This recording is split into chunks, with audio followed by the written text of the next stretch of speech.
Hi there, guys. So this is our Acquire, Refine, Fire reading lesson. We're going to do both things today. We're going to have a look at the analysing of the text, and we're going to look at the questions all in one because our week is a little bit shorter. So we'll get cracking. So we know when we acquire, refine, we do what's down here, don't we? So step one, we read to enjoy the text, just to simply enjoy it. Then we'll have a look at clarifying any. So if you want to have a little read through it, feel free.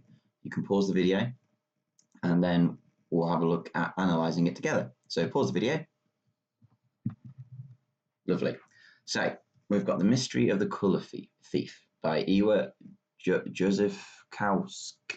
I'm going to guess that's how we say it. Fantastic name. So literally go through each line. Anything that you think, oh, I don't know what that means, or a little idea, don't forget we do it. I mean, I've not left myself much room on this one today, so I might get a bit scribbly. So he came out of nowhere, a man in the smoke, or instantly I'm hooked. That line there. Instantly hooked the reader. Very simple sentence. He came out of nowhere, a man in the smoke. Whew. He was nothing more than a shadow at first, a smudge of black and grey. That there is giving me a great image. I'm just going to put smiley face. That's nice, I like it. But as he loomed closer, loomed is a great word. Loomed really makes me feel like he's getting bigger and not going away. He grew bigger. Oh, there we go. Became more solid. My heart was a drum. He was shouting at me, but the sound bounced off my ears in eerie echoes. His arms reached out. He was so close that I could smell him and make a sweep. You know what? I understand all of that, but I'm just going to make a note that this is a lot of questions about person. My first impression, I get a lot of impression. The scene's been set, hasn't it? It's dark. There's yeah. The luminous figures. Luminous. Now you might not know what luminous means. Luminous means lit up. Stared back at me in the dark. The glow of street lamps seeped through the wooden slats of my blinds. Slats that's just your bits of your blinds. Man had gone a nightmare. Though from the depths of my mind, it was more than a nightmare. Okay, so he's had a nightmare. So he's had a nightmare here. Okay, so that's what that is up there. That morning, I was late getting ready because Milo wouldn't come in from the garden. He'd been leaping around like a maniac, chasing a tiny vole that he'd found. Well, Milo, I'm gonna have a guess that Milo's the dog. Eventually, I managed to get him indoors, and I waited for my best friend Lou, while grabbing scraps of breakfast. Dad had gone to work already, leaving me a note on the kitchen table. Diz, see you after school. Have a good day. Fair enough. So he's having a bit of a rushed morning. I'm going to put here. No, he's got up late. There's scraps of breakfast. He's off. Lou usually arrives at 8:45 on the dot, so he didn't have to rush. But it was almost 8:50, and she wasn't here. She must have been running late herself and decided to go in on her own. I couldn't wait any longer. Okay. Rode to a run as soon as I was outside. My feet hit the pavement in sync with the beating of my heart. Now, I've read it and you might recognise it. You might have come to it and not quite been sure what that means. The house on either side of Gulliver Avenue, that's where she lives, and swayed. My ears ached inside from the sharp nip in the early autumn air. Ooh. Clusters of people huddled at the bus stop past me in a burst of charcoal greys. The white around. I don't think there's anything that's too in terms of vocabulary that's going to have caught us out. Even the usual crowds of sixth forms with their slouchy rucksacks and rolled up blazer sleeves had disappeared inside. So there's a how late is this character? If there's literally no one around. The bell had gone, even the usual sixth forms. I don't think there's too much there that we need to actually analyse there. I think it's quite clear that this first paragraph here, that's the biggie, that's the good one. That's the hook. Yeah, that's what's making us think what this story might be about. Then we've got a little bit of information about the character and then a rush start to the day. It's left in a good place though. We need to know, is it because the latest something's gone wrong? We don't know where it's going to go next. So let's have a look at the questions, shall we? So straight on to our practice apply today. I've left you a little box here so you can type your work straight in, or write it on a piece of paper and take a photo like you would with some of the other work. So we've got our detective conjecture and a wordsmith Wendy. So we're going to be predicting, and we're going to be looking at the words in the language.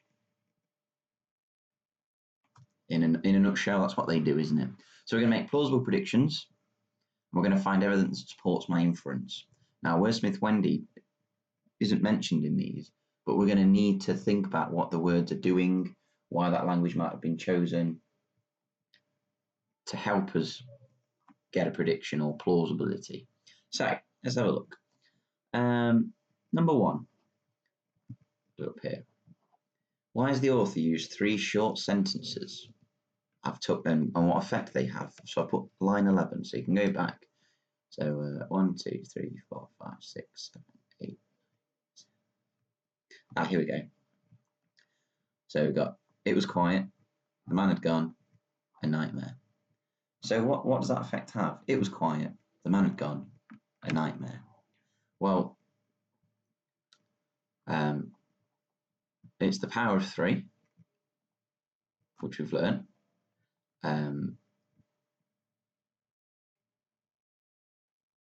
I think it brings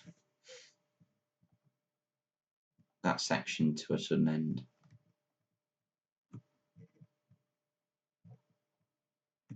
You know, you've got this looming man in the shadows. You wake up, there's lights. It was a nightmare. The man was gone. A nightmare. Okay, so it's very much put a stop on the whole event, hasn't it? You might want to word that slightly differently. You might even have a different idea. But I think it brings it to a sudden end because, to a sudden end. Get rid of the full stop. Just like suddenly waking up. I think that's fair to say. Let's go to the other white one, number 2. What impression do you get about the mysterious character at the start? There's loads here, isn't there? So what impression do you get?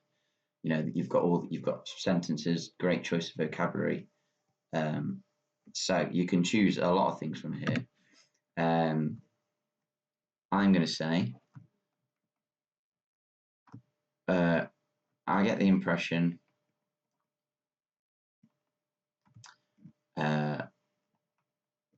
character is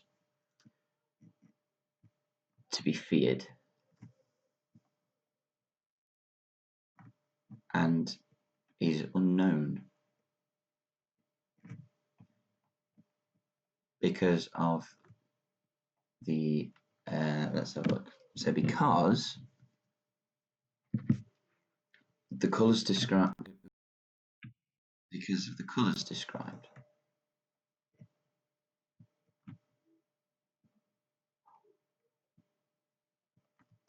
Oops, too far. There we go. So I would put black and grey are dark, cold colours, and maybe I'm writing too much. And the word the word figure shows he is unknown. Now, I might want to change that answer, but you get the idea that you've got to have a look at some of the choice of words here. You know, it's not a glorious, happy, sunny day with fields and sniffing flowers.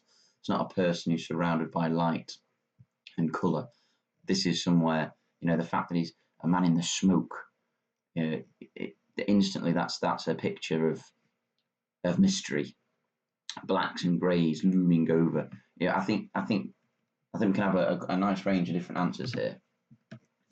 Number 3, what do you think is going to happen next? Well, it finishes off down here, doesn't it? Where got to school, there's not even anyone around, so they must be really, really weird. And I walked into the empty entrance hall.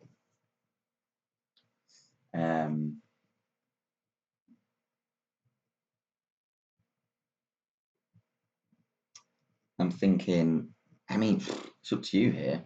We know we've rushed. There are people, they've gone past people, but they've not seen any, not seen the mate's not come round, and there's no one in there. Could it be that it's the wrong day? Although there's a message from Dad, isn't there? See you after school, so they should be at school today. I think it's quite a tricky one. This.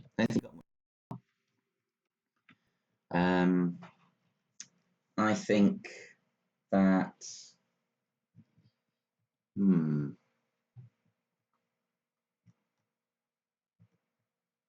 I think the character is going to get into trouble for being so late.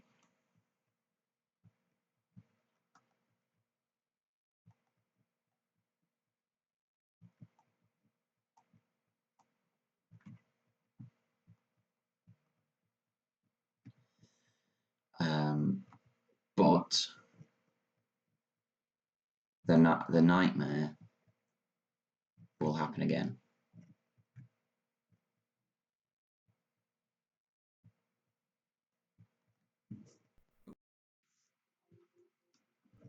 Press the wrong button.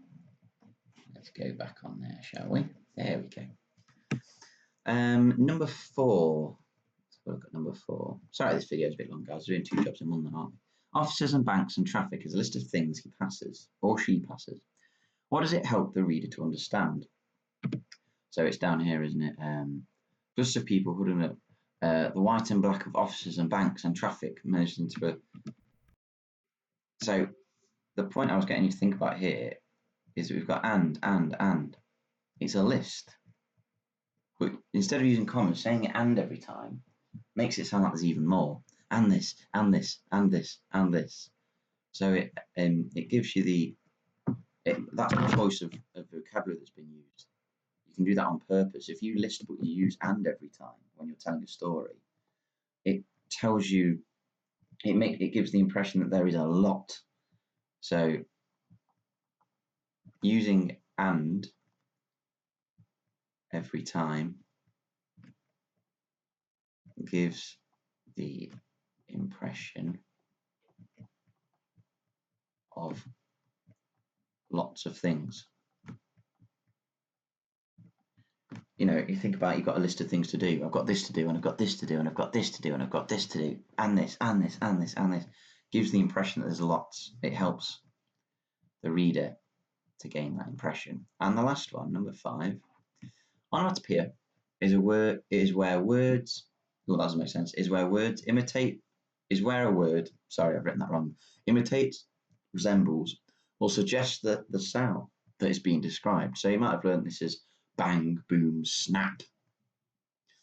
But you can have very, very common words that do this as well. So can you find 3 words that you think the author has used to give this effect, where the words sound like it? And the first one I'm going to choose is loomed, because if you loom, you get closer, but it's kind of slow, and loomed comes out kind of slow. So I'm going to write, where's my pen gone? Loomed, because when you say it, loomed, the word kind of lingers around. Loomed. Another one that I think most of them are probably going to appear in this first paragraph, aren't they? Let's have a look. Eerie echoes. I quite like eerie echoes. I think you could say that's got a bit of onomatopoeia to it. Eerie echoes, or eerie echo. I don't know, echo. I don't know, maybe not. Bounce, definitely. You know, when you say the word bounce, the B suddenly just comes out, doesn't it? Bounced.